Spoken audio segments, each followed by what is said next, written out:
आगे बढ़ते हैं। बहराइच से बड़ी खबर आपको बता दें, जहां बहराइच हिंसा मामले में नया मोड़ सामने आया है। बता दें कि बीजेपी विधायक ने पार्टी नेताओं की ही दर्ज कराई एफआईआर। युवा मोर्चा के नगर अध्यक्ष समेत 8 लोगों पर एफआईआर हुई है। दंगा मामले में नया मोड़ सामने आया है। बता दें कि बीजेपी विधायक ने अपनी ही पार्टी के नेताओं पर दंगा करने की एफआईआर करवा दी है। विधायक का आरोप है कि डीएम की मौजूदगी में उनके बेटे की हत्या की कोशिश हुई है। बहराइच के महसी से बीजेपी विधायक सुरेश्वर सिंह ने युवा मोर्चा के नगर अध्यक्ष अर्पित श्रीवास्तव समेत 8 के खिलाफ मुकदमा दर्ज करवाया है। बता दें कि दंगा फैलाने, पथराव और जान से मारने जैसी गंभीर धाराओं में मुकदमा दर्ज हुआ है। पंजीकृत हुआ, जांच शुरू हुई है। नगर कोतवाली में मुकदमा दर्ज हुआ है। विधायक का आरोप है कि 13 तारीख को बहराइच हिंसा में रामगोपाल मिश्रा की हत्या के बाद मौके पर पहुंचने पर उन पर पथराव फायरिंग भी हुई। तो देखिए, बहराइच में मूर्ति विसर्जन के दौरान जो घटना हुई उससे सियासी सरगर्मियां भी बहुत तेज है और ऐसे में तमाम जो जांच है वो की जा रही है। नया मोड़ इसमें सामने आया है। बहराइच हिंसा मामले में नया मोड़ सामने आया। बीजेपी विधायक ने पार्टी नेताओं की ही एफआईआर दर्ज कराई है। तो देखिए, एक तरफ जहां कानून व्यवस्थाओं पर सवाल उठाए जा रहे थे, उसके बाद में सीएम योगी आदित्यनाथ ने भी सख्त कार्रवाई के निर्देश दिए थे। जांच अभी भी जारी है और कार्रवाई भी लगातार देखने को मिल रही है। लेकिन इस बीच बीजेपी विधायक ने पार्टी नेताओं की ही एफआईआर दर्ज कराई है। ये नया मोड़ सामने आया। युवा मोर्चा के नगर अध्यक्ष समेत 8 लोगों पर एफआईआर। दंगा मामले में नया मोड़ सामने आया है। बीजेपी विधायक ने अपनी ही पार्टी के नेताओं पर दंगा करने की एफआईआर करवा दी है। विधायक का आरोप है कि डीएम की मौजूदगी में उनके बेटे की हत्या की कोशिश हुई है।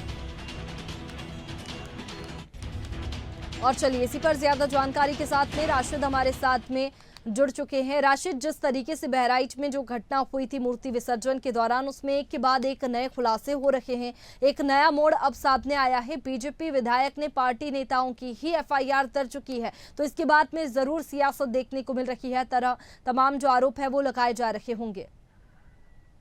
देखिए, बिल्कुल वैष्णवी, लगातार जिस तरह से विपक्ष हमलावार था इस घटना को लेकर, जिस तरह से जो आरोप प्रत्यारोप लग रहे थे, वो कहीं ना कहीं से देखिए आप, कहीं ना कहीं जिस तरह से बीजेपी के अंदर एक नया मोड़ आया है। क्योंकि अगर हम सुरेश्वर सिंह की बात करें तो भारतीय जनता पार्टी की ये विधायक भी है और सन 74 से लगातार भारतीय जनता पार्टी के लिए, चाहे इनके पिताजी रहे हो चाहे ये रहे हो, लगातार जो है काम किया है। तो ऐसे में एक बड़ा आरोप, जिस तरह से उन्होंने देखिए बहराइच हिंसा के दौरान जिस तरह से उपद्रवियों को नाम लेकर और भाजपा के नगर अध्यक्ष समेत 7 लोगों का नामजद दर्ज कराया और साथ ही कई दर्जन अज्ञात लोगों के खिलाफ मुकदमा दर्ज कराया है कि बहराइच में जिस तरह से जो हिंसा हुई, अगजनी हुई, तोड़फोड़ हुई और साथ ही में विधायक के लड़के के साथ में जिस तरह से फायरिंग की बात सामने निकल के आई है, क्योंकि उन्होंने कई गंभीर आरोप लगाए हैं। क्योंकि जाहिर सी बात है, देखिए लगातार जिस तरह से बहराइच के अंदर जो तनावपूर्ण जो स्थिति बनी है वो कहीं ना कहीं देखिए बेहद दुखद रहा हो और ऐसे में जो राजनीति हो रही थी उसमें कहीं ना कहीं वो भी साफ तौर पर देखी गई थी। जो पुलिस का एक्शन था वो भी क्योंकि जिस तरह से देखिए बहराइच विधायक ने जिस तरह से उन्होंने जो है डीएम की मौजूदगी में जो है हत्या के प्रयास का मुकदमा दर्ज कराया, तो ये एक गंभीर विषय है। क्योंकि देखिए लगातार समाजवादी पार्टी ने इस चीज को लेकर बयान भी दिया था और ऐसे में अखिलेश यादव कल नामांकन के दौरान भी उन्होंने साफ तौर पर स्पष्ट तरीके से कहा था कि भाजपा के लोगों ने ही दंगा कराया है। तो कहीं ना कहीं देखिए ये साबित भी हो गया है। जिस तरह से देखिए पुलिस के रजिस्टर्ड में एफआईआर में भारतीय जनता पार्टी के उपद्रवियों का नाम दर्ज किया गया है। जिस तरह से उन्होंने दंगा भड़काया, जिस तरह अगजनी की, तोड़फोड़ किया, गाड़ियों में पथराव किया, यहाँ तक कि फायरिंग की बात ये एफआईआर में दर्ज कराई गई है। तो कहीं ना कहीं से देखिए वैष्णवी, साफ तौर पर जो तस्वीरें हैं वो साफ तौर पर निकल कर भी आ गई। जिस तरह से जो खुलासा हुआ है वो भी निकल के आ गया। अब इसमें सवाल उठता है, बहराइच पुलिस के ऊपर सवाल उठता है निष्पक्ष तरीके से जांच की, क्योंकि कहीं ना कहीं से देखिए गंभीर आरोप लग चुके हैं, एफआईआर रजिस्टर्ड हो चुका है। तो अब इसमें किस तरह से गिरफ्तारी होती है या सरकार की तरफ से अब किस तरह की प्रतिक्रिया आती है, क्योंकि देखिए विपक्ष तो लगातार हमलावर रहा है, विपक्ष लगातार आरोप भी लगाता रहा कि उपचुनाव को लेकर जिस तरह से एक माहौल खराब करने का जो काम किया है वो कहीं ना कहीं भारतीय जनता पार्टी ने किया है। और इस एफआईआर ने वो साबित भी कर दिया है कि कहीं ना कहीं से देखिए पूरी तरह के जो उत्तर प्रदेश में उपचुनाव होने हैं, जो जातियों को लेकर जो बांटने का काम है, वो कहीं ना कहीं से साफ तौर पर देखी गई है। तो अब देखते हैं कि इसमें किस तरह की तस्वीरें साफ तौर पर। हालांकि जो महसी के जो विधायक है सुरेश्वर सिंह, 11:30 बजे एक प्रेस कॉन्फ्रेंस करने वाले हैं। प्रेस कॉन्फ्रेंस में कई और ऐसे अहम खुलासे हैं, वो भी कहीं ना कहीं होने अभी है। तो जाहिर सी बात है कि अनुमान लगाया जा रहा है देखिए कि राशिद, जिस तरीके से तमाम जो सवाल उठ रहे थे, कानून व्यवस्था पर सवाल उठाए जा रहे थे, उसके बाद में अब बीजेपी विधायक ने अपनी ही पार्टी के नेताओं पर दंगा करने की एफआईआर करवा दी है।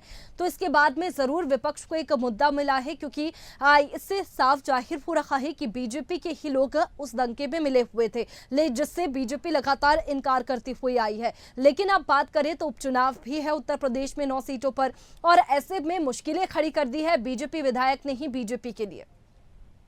देखिए बिल्कुल वैसा ही, क्योंकि देखिए हमने बताया ये सुरेश्वर सिंह कोई नए नेता नहीं है, क्योंकि ये जमीनी नेता हैं और आज से नहीं है, सन 74 से इन्होंने बीजेपी के साथ में लगातार, अगर हम बात करें बहराइच की, तो लगातार सुरेश्वर सिंह रहे हो, चाहे इनके पिता रहे हो, और चाहे 4-5 जो ऐसे गुट है वहां पर, क्योंकि वो बहराइच के बहुत मजबूत नेता माने गए हैं।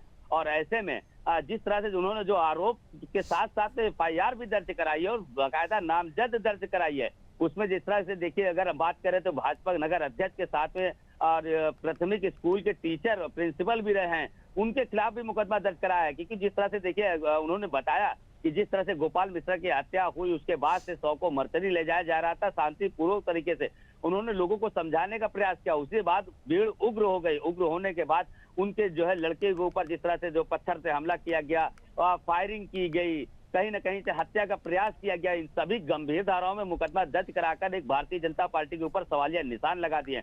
और कहीं न कहीं देखिए विपक्ष को जाहिर सी बात है मौका ढूंढ मिलना था, तो ऐसे में एक बड़ा मौका विपक्ष को मिल गया। विपक्ष लगातार इसके ऊपर हमला। बिल्कुल, अब विधायक प्रेस कॉन्फ्रेंस करने वाले हैं, तो देखने वाली बात होगी कि क्या नया मोड़ निकल करके सामने आता है और क्या जानकारी निकलती है। शुक्रिया आपका तमाम जानकारी के लिए राशिद। और आगे बढ़ते हैं, बहराइच हिंसा को लेकर के लगातार जिस तरीके की घटनाएं देखने को मिली, उसके बाद में लगातार कानून व्यवस्था पर सवाल उठाए जा रहे थे, और बहराइच हिंसा मामले में अब एक नया मोड़ सामने आया है। बीजेपी विधायक ने पार्टी नेताओं की ही एफआईआर दर्ज कराई है। युवा मोर्चा के नगर अध्यक्ष समेत 8 लोगों पर एफआईआर हुई है। तो अब ये देखने वाली बात होगी कि जब विधायक सुरेश्वर सिंह आज प्रेस कॉन्फ्रेंस करने वाले हैं, तो क्या कुछ निकल करके इस प्रेस कॉन्फ्रेंस से सामने आता है, क्योंकि विपक्ष अब इस घटना को लेकर के लगातार हमलावर है।